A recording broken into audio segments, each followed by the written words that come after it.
morning, everyone. We have lots of relationships with our family, partner, friends and colleagues, coworkers and pets, and the world itself. But our first relationship is with our own self. What do you think about yourself? How do you speak to yourself? You're with yourself all the time. How do you treat yourself? This will be revealed in all of your relationships. You know, however you treat yourself, you're going to treat those around you, unconsciously or unconsciously. Please join me this Sunday. We have lots to talk about. Welcome to our Florence Unitarian Universalist Fellowship. It is so good to be here with you. I'm your service leader today, stepping in for Sally, so bear with me. As we begin our service, let us acknowledge that we stand here today on the native traditional land of the first people of Florence, the Siuslaw Indians.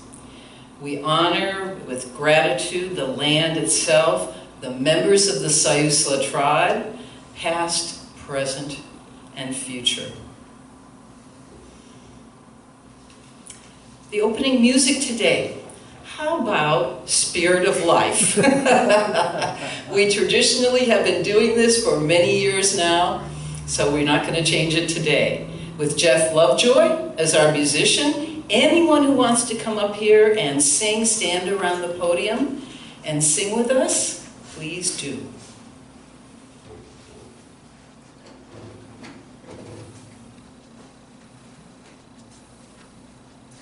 Jeff?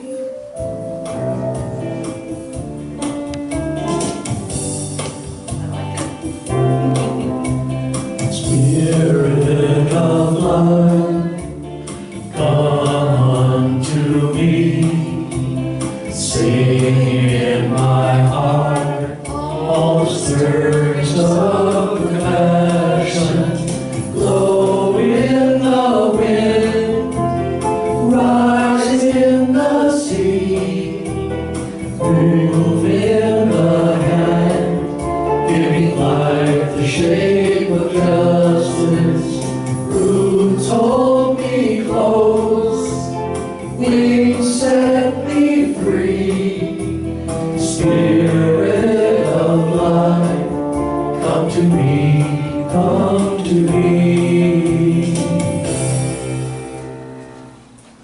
Thank you, Jeff. Thank you, Jeff, and thank you, everyone.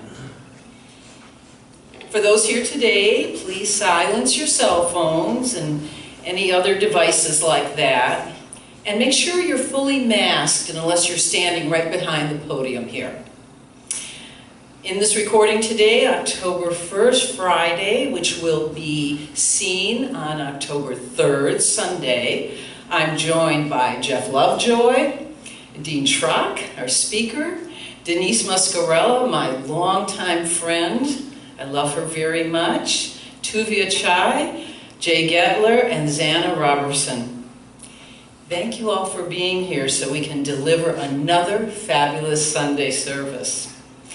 And allow everyone to enjoy this with a cup of coffee in bed or on their kitchen counter on Sunday. Speaking of October 3rd, please join me as we have a dialogue circle at 11:15 to speak about everything that this talk is today, and hopefully Dean will be able to join us. Yes, he's telling me yes. Okay, great. It's an opportunity for us to connect with each other too, and besides talking about the circle, which is the real purpose, about anything else that is concerning you. So yes, and you can find this virtual access in today's e-blast, or click on your calendar inside our website for this and all other events and programs. The website is www.florenceuuf.com. Thank you. Also, Dean hosts a meditation class called Connecting with Your Soul It's the first Tuesday, right? This was said the second Tuesday. But the first Tuesday, which is the upcoming Tuesday now, at 5:15. Your personal invitation for October 5th, that's that date, is included in today's e-blast as well. All are welcome. Thank you. Any other announcements from anyone up here? Okay? We're good? Mhm. All right. This morning's chalice lighting. Xana will come up and light the chalice. Thank you very much, Xana. And I'll say these words from Erica Hewitt entitled Bold and Courageous Together. It's keep doing it. There we go. Thank you. With full hearts, we affirm our relationships with each other. We recognize our agency and our connective power. And we accept our responsibility to be bold and courageous. We light this chalice, symbol of all that we are, all that we have done together. And wow, what we've done together in the last couple of years for COVID and making this going is just like, oh, touches my heart. And all that we will be as our shared ministry encourage those within and beyond these walls. Xana, I'd like to invite you up here for joys and concerns.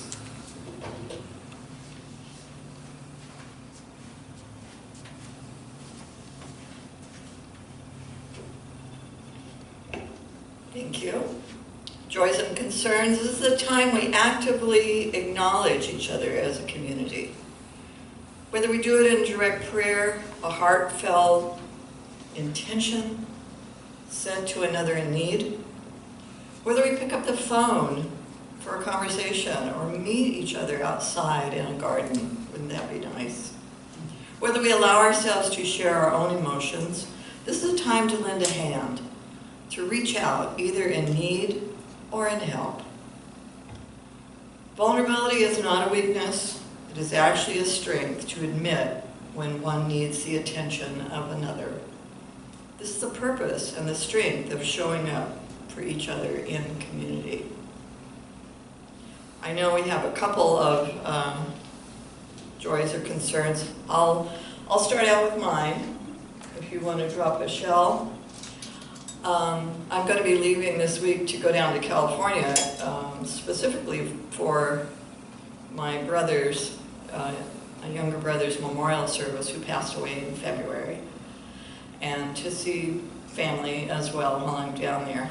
It's been a time of sadness, but also of joy to get together with everyone. But I'll tell you, this COVID, this pandemic has so heightened our stress level. There was so much discussion and angst about masking, who's been vaccinated, all that kind of thing. It got to be very stressful, and I'm dealing over the phone with my sister-in-law and my other sister-in-law.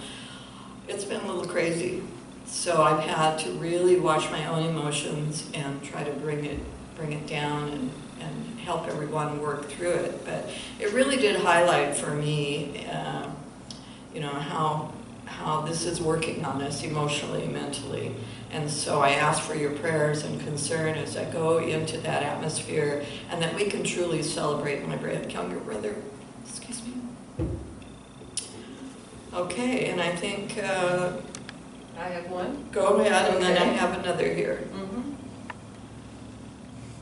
Is this on already? Yep. Is it on? Yes, okay. So I wrote this down so I don't forget or I don't get too emotional, because my joy is my friend Denise.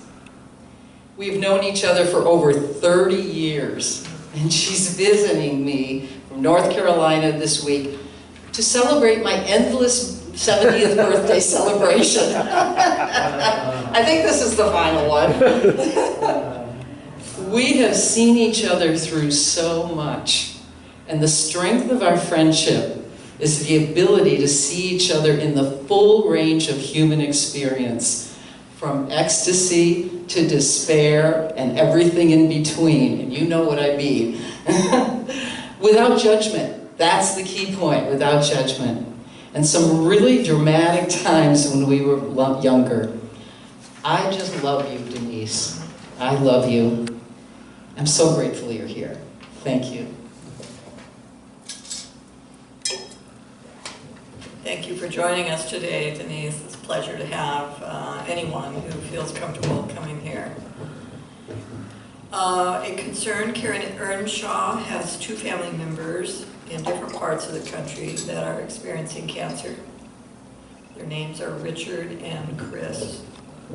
So Catherine has dropped a shell for each one of those, and for Karen and Steve as they gather in support of their families. We definitely will be thinking of you.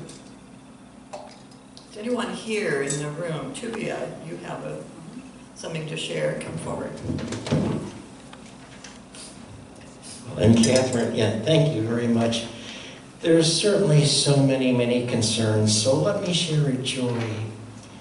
The joy is of our friendships and sticking together, because by sticking together and supporting each other, we build up our lives, and this is the time that we need to do that. So if you have a friend, reach out, maintain your friendships, build your friendships, because friendships make the world a better place. Wonderful. Thank you, Tuvia. Thank you very much, all of you. Anybody else? Okay.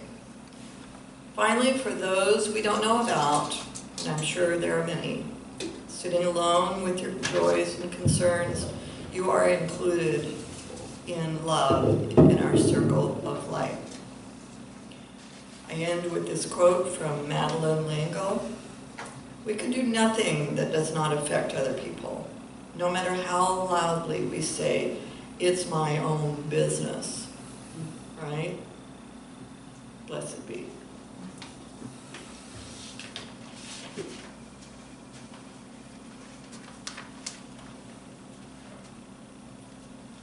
Thank you, Xana.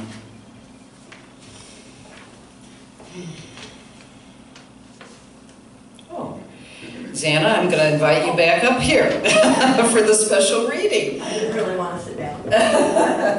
Thank you. This is new to me too, so forgive my being a little unorganized. Today's reading is written by Sweet Home Teacup. What a name. This is a Portland-based yoga instructor and the founder of the Yoga and Animal Rights Alliance. This is titled, Being Human Means We Are of This Earth. May we recognize and abandon the familiar attitudes and practices that do not serve the whole. We are who we are, and we have the opportunity to be who we want to be, to create a new inheritance for the future. May our thoughts, words, and actions in our daily lives assist in dismantling paradigms of oppression and suffering. May we give thanks for our individual place in time and space, to our families and our relationships that touch and change us. May we give thanks to the wise teachers who help us remember how to be and the chance to make it so. Underneath and within these stories and histories is our humanity. Being human means we are of this earth, we are these waters, we are fire and atmosphere, we are the sun and the moon and the stars. We are all that we see, and the wisdom is revealed by looking in between.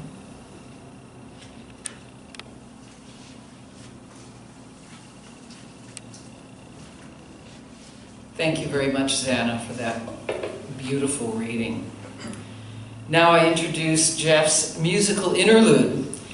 I invite you to all keep in mind the words from our chalice lighting, our joys and concerns, and from the readings Anna just said. This musical interlude is entitled Returning Home.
Thank you, Jeff. That was beautiful.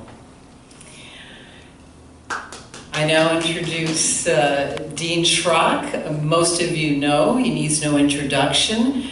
Noted author, teacher, lecturer, and part of our ministry here at FOOF. Dean?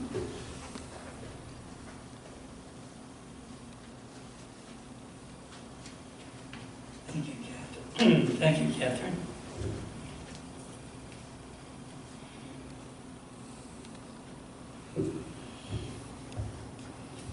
The theme for the Unitarian Universalist Fellowship this month is cultivating relationships. And when I thought then what I might talk about today, I found myself almost immediately thinking in terms of relationships, but more specifically, say marriage and partnerships in that way. And I immediately went, uh-oh.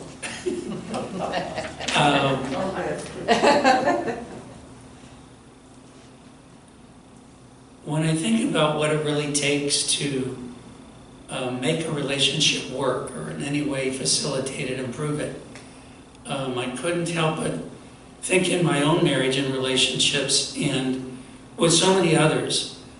For example, when I used to work in the cancer centers and I would meet a new couple, it was so common for them to say how much they loved each other, but we've had our ups and downs.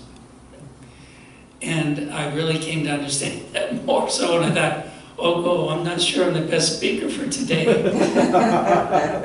Although when I thought more, I thought, well, maybe then I could share some of the things I discovered, or the things that didn't go so well, and maybe we could all learn from that as well. But when I really sat down to then put this talk together, I really found myself going in a very different direction. I was led to talk about relationships from a different perspective, which actually started with how Catherine introduced today and looking at the relationship with herself. And so here's what I wrote then as I sat down and reflected more about what I felt being guided to talk about today. Again, as Catherine had started, we have lots of relationships with our family, partner, friends, colleagues, co-workers, pets, and the world itself. But our first and primary relationship is with ourselves. What do you think about yourself? What do you say to yourself? You're with yourself all the time. How do you treat yourself? This will be revealed in all of your relationships.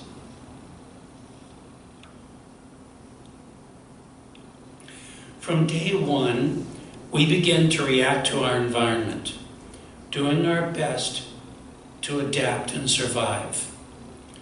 We acquire beliefs from our parents in particular about what is right and wrong, who we are, and how we're supposed to present ourselves to the world. And when we violate any of these learned beliefs, we begin to develop guilt and shame. We develop a shadow side of ourselves. We try to hide it and deny it. And one way to cope with these uncomfortable feelings is to suppress or repress them and take them out of our conscious memory. Another way is to blame and project what we rejected or denied about ourselves onto others. In psychology, this is called scapegoating or projection. I'd really like you to think about this, because if we could look at what we judge about ourselves and others, we could see it as a way to understand ourselves so much better. Truly, like the law of attraction, the people in your life, including your pets and co-workers, are mirrors of you, the good and the so-called bad.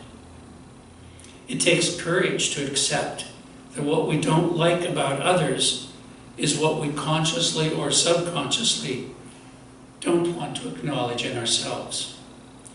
And this is how experiences of guilt, shame, and rejection create your inner critic. Your inner critic, like your ego, is simply your survival mechanism doing its best to help you make it in the world.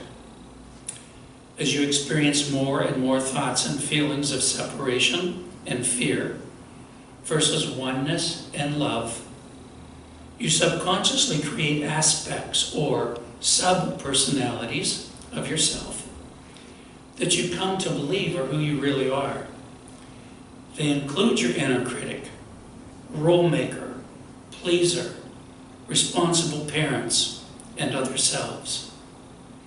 These selves that you call your personality were developed by your subconscious and take over when you're feeling vulnerable. And your beliefs about who you are will be reflected in your primary relationships in particular. They are your mirrors. In marriage, for example, you will attract someone who carries your disowned selves. The parts you somehow learned are socially unacceptable. I tend to say that you marry your opposite. One of the most common observations I've made is that one of you will be significantly more self-centered, and one of you will be more of a nurturer. One of you can't wait to throw things out, and the other wants to hoard and save. Start a chord here. If you really think about this, it can make you wonder why in the world you married this person. You really can be so different. The reason is, though, at an energetic level, you attract others to fill in your void and to balance you. Interestingly, all of the qualities that you are looking for in another are, of course, within you. And those who push your buttons or who you overvalue are your best teachers. Your beliefs at a vibratory level attracted you to each other. If only we could see our relationships in this way and how we can help one another instead of judging and wanting to change them. Interestingly, the best way to change them is to change yourself. As you learn to love and accept yourself, it changes your energy and the way others relate to you. If you change, they have to change also. Believe me, this doesn't always go smoothly. But the key is you're becoming more aware of the truth of who you are and assuming a conscious, caring role in relation to the inner critic. Your inner critic can become a special ability to spot problems and a warning system that you're out of balance. Whenever our repressed feelings get resonated, someone pushes our buttons.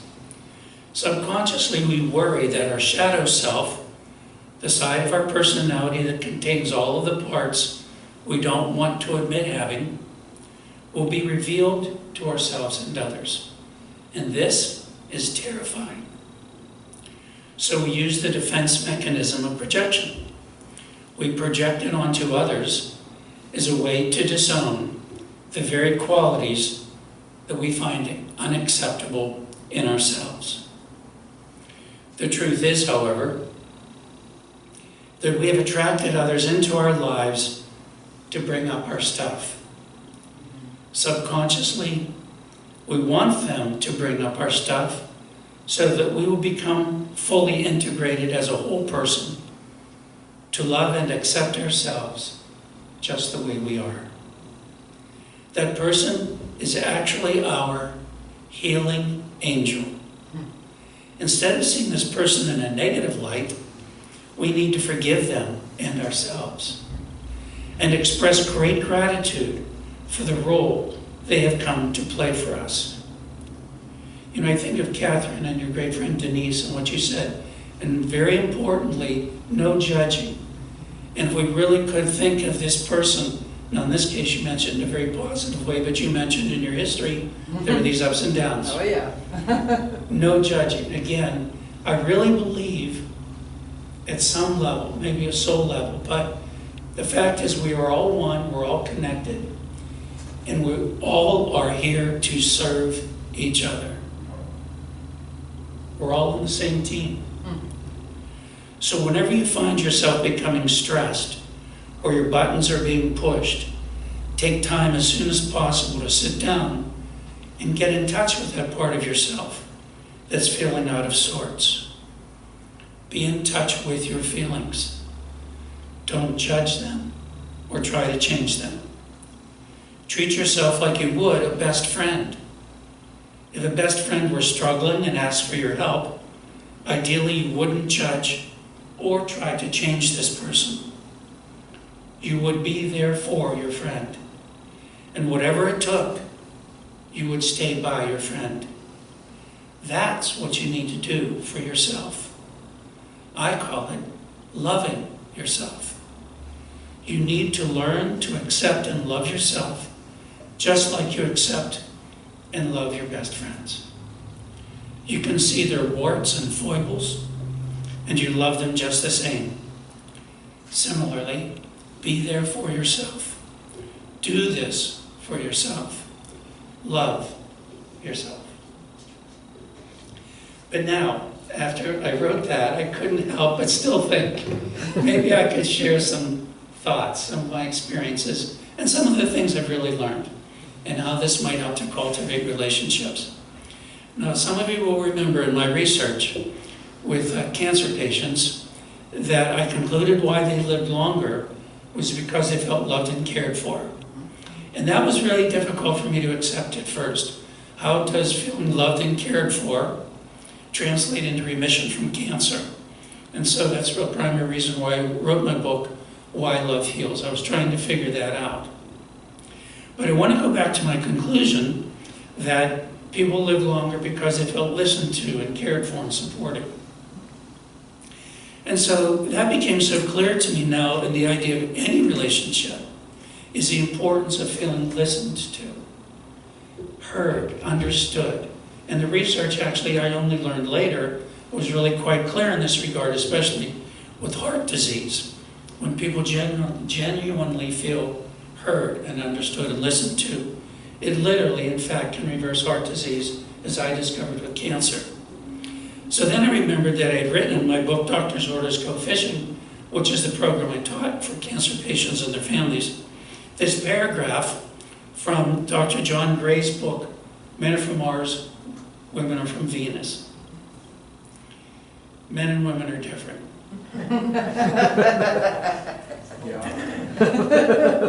Men are problem solvers and like to analyze and fix things.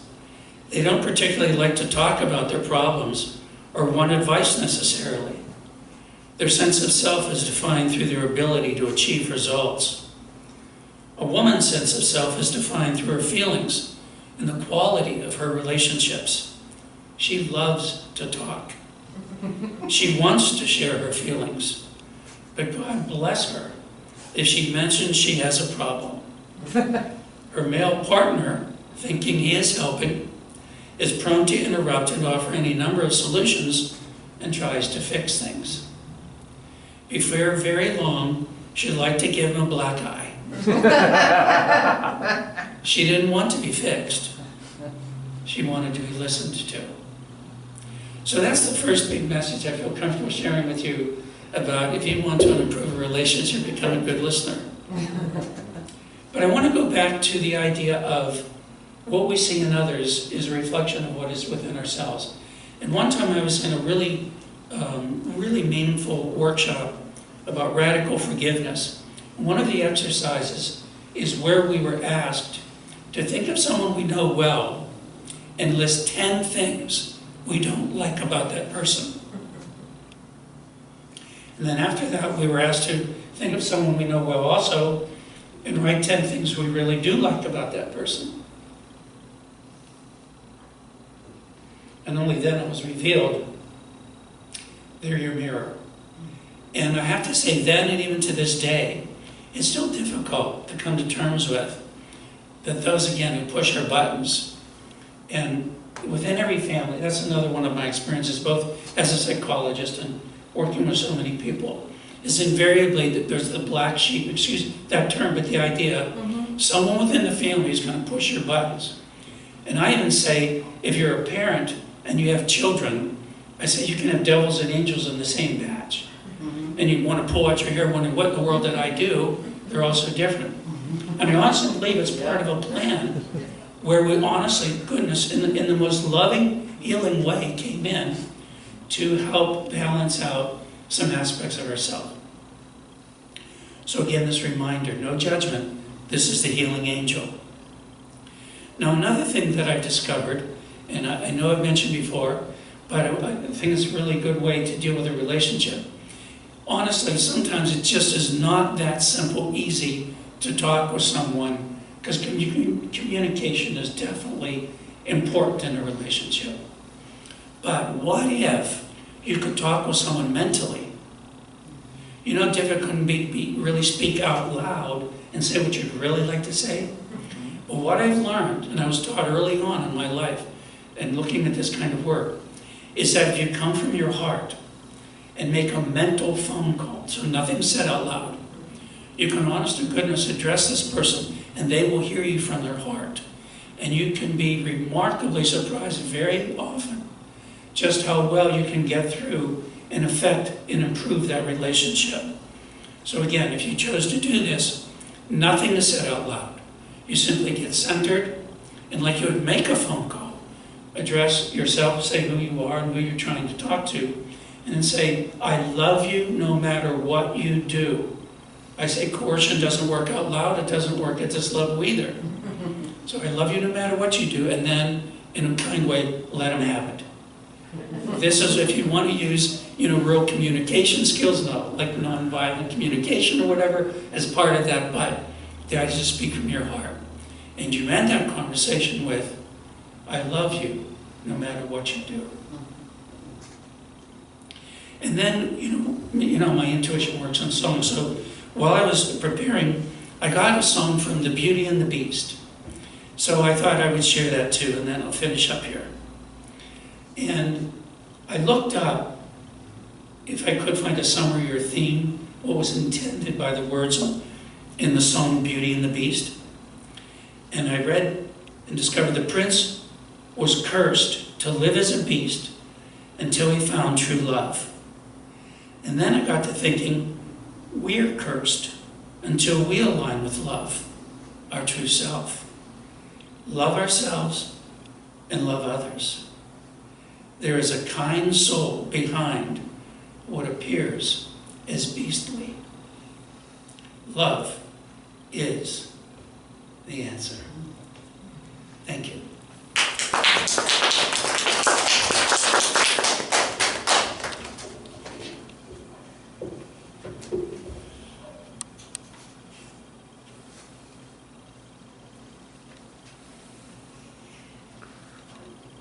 Thank you, thank you, thank you. That is just what I needed to hear today. Absolutely. And I look forward to being with you and others in the dialogue circle at 11:15 a.m. on this coming Sunday, because this is when this will be released. We come to the offering section of our service today. Each week we stand here before you and ask you to consider the gifts, your gifts to our fellowship and our community partners. Today is no different. Last week, Tuvia shared compelling words about those who are less fortunate, needing a dry, warm shelter during the cold, damp evenings in Florence, and I'm going to invite him up here again.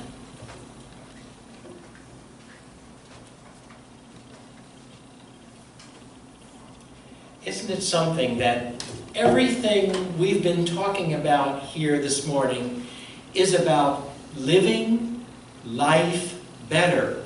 But if you only live for yourself, that is not possible. And so we address a very deep need in our community. With the endless pandemic that does not want to quit, and all of us becoming weary and tired of precautions that impede life, there seems to be no end to the fires and the droughts and the environment that goes from bad to worse. The sum of the pandemic and environmental crisis together are bringing shortages and economic chaos worldwide, affecting food supply and housing. So these are the times we're living in, and these are the challenges we face. When there is so much to deal with during the best of times, there is much, much, much more urgency now. And to be homeless at a time like this and face coldness and starvation is the apex of human misery. Our community partner for September and October is the Florence Emergency Cold Weather Shelter that will house the homeless with a needed warm meal and a comfortable soft bed in a heated shelter. The shelter is open when the flags around town are posted and the weather is 32 degrees or below and with precipitation. Pickup points are at Safeway, Fred Meyer, and the library. Please consider making a financial donation. And if you can rise to the occasion, volunteers are needed. Please check out the website for information and contacting Pat Burke, who runs the shelter. In his endearing message on life, Robert Fulgham wrote, "All I really need to know, I learned in kindergarten." He concludes by summing things up. And it is still true, no matter how old you are, when you go out into the world, it is best to hold hands and stick together. And so, as we passage through these tough times, we indeed need to help each other and stick together. Thank you. Nicely done. Thank you very much, Tuvia. Thank you. Thank you for your passion around our community partners. I really appreciate that. I'll just continue sharing, why I think it's important to contribute here. This fellowship, like anything else, is expressed on many levels: physical, emotional, and spiritual. The working of this place, the lights being kept on, etc., it's this physical manifestation that needs physical sustenance and support. This church manages every donation with careful integrity. I ask you to join me in giving to FOOF whenever, in any capacity you can. It feels good to me and hopefully to you. You can write a check payable to FOOF and mail it to P.O. Box 2502, Florence 97439. You can click on the donate button on our website. Either way, you can designate how much to our community partner and to FOOF. As we move forward with our offering here at FOOF, and you at your kitchen counter or on your couch with your cup of coffee at home, please repeat after me. Divine love through me Divine love through me. blesses and multiplies all that I am, Blesses and multiplies all that I am. all that I give, All that I give. and all that I receive. All that I receive. I am prosperous now. I am prosperous now. Blessed be. Blessed be.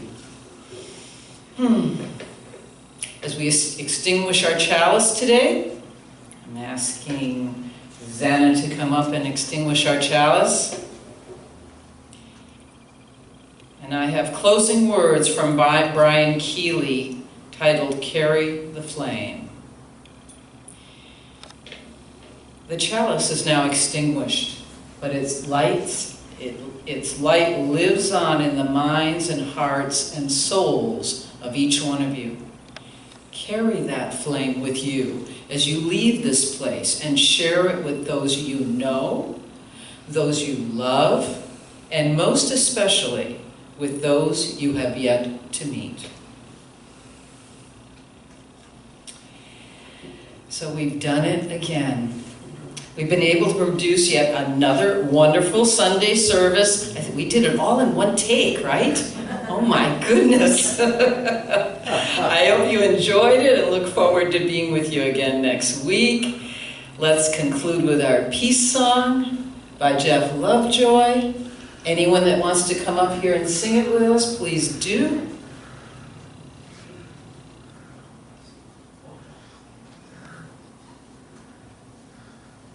And just a reminder, it does not slow down at the end. Okay. We all got our own. We all have our different styles, yes. Variety is the spice of life. Let there be peace on earth, and let it begin with me. Let there be peace on earth, the peace that was meant to be, with love as our center. Family all are we. Let us walk with each other in perfect harmony. Let peace begin with me. Let this be the moment now. With every step I take, let this be my joyous vow. To take each moment and live each moment in peace eternally. Let there be peace on earth, and let it begin with me.